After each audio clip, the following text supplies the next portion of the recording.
ارشاد نبوی صلی اللہ علیہ وآلہ وسلم ہے کہ اللہ تعالیٰ اعلیٰ امور کو پسند کرتے ہیں۔ اس سے مراد یہ ہے کہ انسان کی زندگی کا ایک ایک لمحہ بہت اہمیت کا حامل ہے۔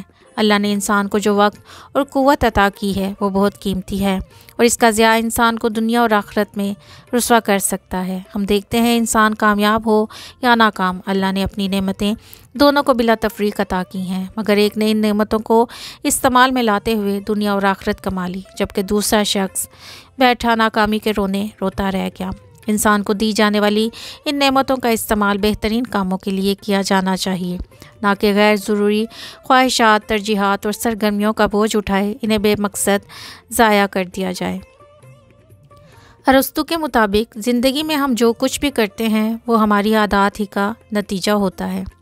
عادات کسی بھی فرد کی شخصیت کی آئینہ دار ہوتی ہیں۔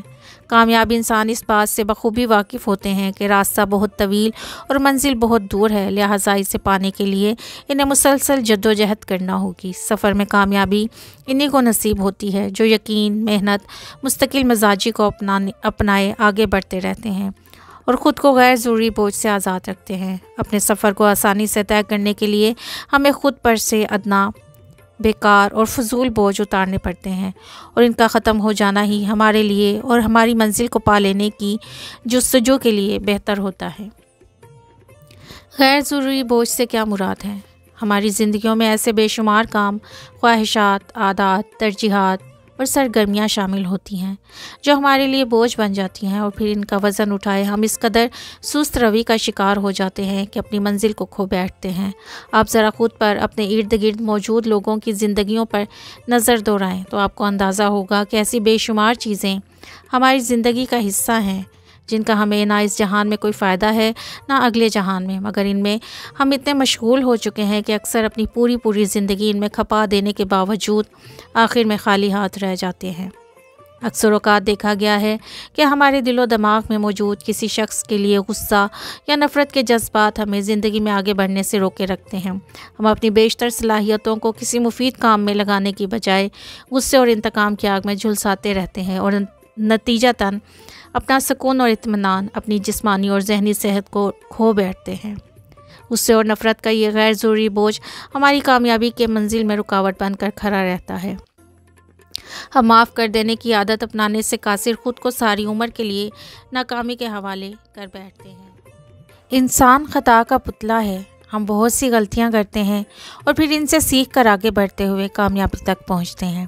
یہی غلطی اگر ہمارے علاوہ کوئی دوسرا شخص کر بیٹھے، ہم سے کوئی برا سلوک، برا رویہ اپنا بیٹھے، تو ہم دلوں میں روک پال لیتے ہیں۔ کسی کے ہمیں برا کہہ دینے یا سمجھ لینے پر ہم نہ صرف خفگی کا اظہار کرتے ہیں بلکہ اکثر بدلہ لینے کی طاق میں لگے رہتے ہیں۔ یہ بدلے کی عادت آگ کی طرح ہمارے دلوں کو جلائے رکھتی ہے۔ آپ ذرا غور کیجئے، آپ یا میں روزمرہ کی بنیاد پر نہ جانے کتنے گناہ اور کتنی نافرمانیاں کر گزرتے ہیں اور ہمیں اس کا احساس تک نہیں ہوتا، مگر رب کائنات نہ تو ہمارا رزق روکتا ہے اور نہ ہمیں ہماری غلطیوں پر فوری پکڑتا ہے۔ وہ چاہے تو سزا کے طور پر کیا کچھ نہیں کر سکتا، اور کون ہے جو اس سے سوال کر سکے، مگر وہ رحیم ہے۔ وہ ہماری تمام غلطیوں کے باوجود ہمیں معاف کر دیتا ہے اور ہمارے لیے آسانیاں پیدا کرتا ہے۔ اگر ہم چاہتے ہیں کہ خدا ہمیں معاف کر دے اور ہمارے لیے آسانیاں پیدا کر دے تو ہمیں بھی دوسروں کو معاف کرنا ہوگا۔ یہی وہ معاف کر دینے کی عادت ہے جسے کامیاب لوگ اپنا لیتے ہیں۔ وہ اپنا وقت فضول باتوں اور ناراضیوں میں ضائع کرنے کے بجائے معاف کر دینے کو پسند کرتے ہیں، اور ان کا یہ عمل، یہ عادت ان کے دل سے بدلے کی آگ کو ختم کر دیتی ہے۔ ہم میں کچھ لوگ ایسے بھی موجود ہوتے ہیں جن کی طبیعت اکثر اداس اور پریشان سی ہوتی ہے۔ وہ اداسی اور گھبراہٹ، پریشانی، یہ تمام کے تمام انسان کے عام احساسات ہیں، مگر ان احساسات کا ضرورت سے بھر جانا ایک بوجھ ہے جو کبھی کسی انسان کو وسوسوں کا شکار بنا کر زندگی میں آگے بڑھنے سے روکے رکھتا ہے۔ بعض اوقات انسانی پریشانی کی وجہ بہت واضح ہوتی ہے اور اس کا حل کچھ تگ و دو کے بعد نکال لیا جاتا ہے، جبکہ بعض اوقات انسان ایسے وسوسوں اور پریشانیوں میں مبتلا ہو جاتا ہے کہ جن کا حل انسان کے پاس نہیں ہوتا۔ ایسی تمام پریشانیاں اور وسوسے بوجھ ہوتے ہیں۔ اس بوجھ سے نجات حاصل کرنے کے لیے خود کو پرسکون کرنے کی کوشش کیجیے۔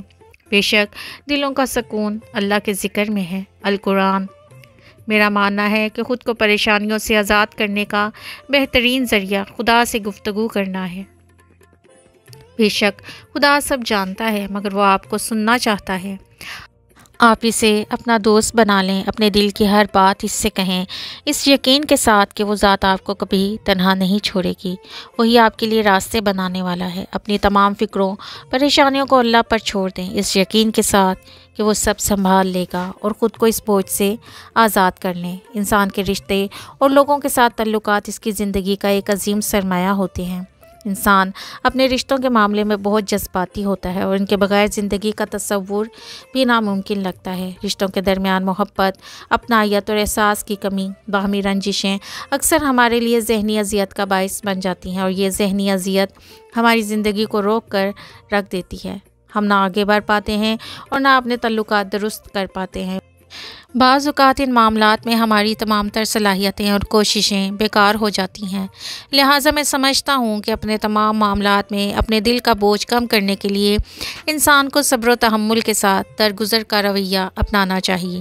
آپ اپنوں کے حقوق ادا کرتے رہیں، اپنے فرائض پورے کرتے رہیں، اور صلے کی امید مخلوق سے نہیں خدا سے رکھیں۔ جس دن آپ کو یہ بات سمجھانے میں کامیاب ہو گئے، آپ کو صلہ لوگوں نے نہیں خدا نے دینا ہے، اس دن آپ مطمئن ہو جائیں گے اور بے لوث ہو کر اپنا فرض نبھاتے زندگی میں آگے بڑھنے کے قابل ہو جائیں گے۔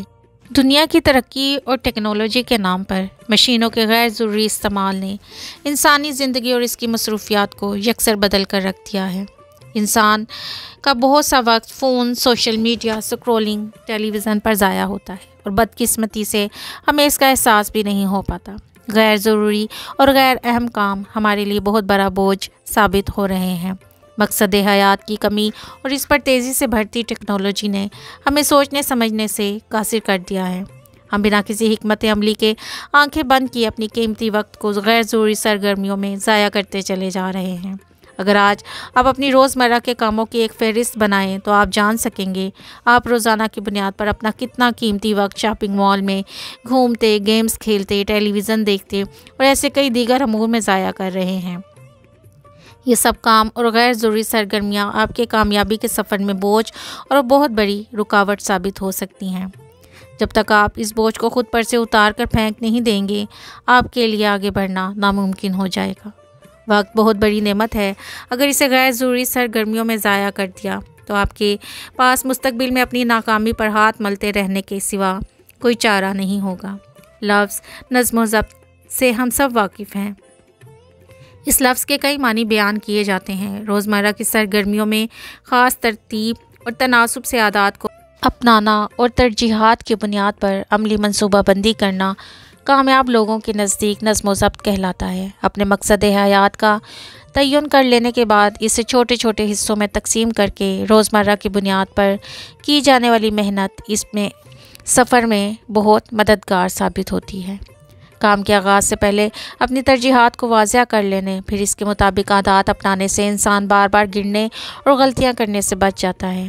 اگر آپ غور کریں تو ہماری روزمرہ کی زندگی میں ہم ایسی بہت سی عادات کو اپنائے ہوتے ہیں جو ہمارے لیے بوجھ ہوتی ہیں، اور یہ بوجھ ہمیں ہمارے مقصد اور ترجیحات میں کانٹے کی مانند چبھتا رہتا ہے۔ کامیابی کے لیے صرف اس عمر کی ضرورت ہے کہ پہلے اپنی غیر ضروری اور بے معنی عادات سے چھٹکارا پا کر ان عادات کو اپنایا جائے جو ہمیں ہماری ترجیحات کا واضح انتخاب کرنے اور پھر اس پر عمل پیرا ہونے کے لیے مددگار ثابت ہوں۔ اگر آپ ایسی چیزوں یا لوگوں کو زندگی میں اہمیت دیتے چلے آ رہے ہیں جو وقتاً فوقتاً آپ کو احساس کمتری کا شکار کرنے کی کوشش کرتے رہتے ہیں، تو سب سے پہلے ایسی چیزوں اور لوگوں کے لیے اپنی ترجیحات کو فلٹر کریں۔ اپنے ارد گرد کا ماحول مثبت رکھنے کی کوشش کریں، یہ آپ کو آگے بڑھنے کا حوصلہ دے گا۔ آپ گریں گے تو آپ کو سنبھال لے گا۔ یہ تمام بوجھ جن کی ضرورت اور اہمیت نہ دنیاوی ہوتی ہے نہ اخروی، ہماری منزل تک جانے والے راستے کو اتنا کٹھن بنا دیتے ہیں کہ ہم میں سے اکثر لوگ ان کے آگے ہار مان کر بیٹھ جاتے ہیں اور ناکامی کو اپنا مقدر مان لیتے ہیں۔ اگر یہ بوجھ خود پر سے اتار دیا جائے تو نہ صرف راستے آسان ہو جاتے ہیں بلکہ منزلیں قریب محسوس ہوتی ہیں۔ کامیاب لوگ اپنا وقت غیر ضروری بات اور عادات پر ضائع نہیں کرتے۔ ان کے پاس اتنا وقت ہی نہیں ہوتا کہ وہ طرح طرح کے لوگوں کی باتیں سن کر انہیں جواب دیں یا اپنی صفائیاں پیش کرتے رہیں۔ جو وقت ناکام لوگ اس سب پر ضائع کرتے ہیں، اسی وقت میں ایک کامیاب انسان لوگوں کی باتوں کو وقار کے ساتھ نظر انداز کر کے کوئی مفید کام کرنے کو ترجیح دیتا ہے۔ کچھ عرصہ قبل مجھے ضروری کام کے سلسلے میں اسلام آباد سے پشاور جانا پڑا۔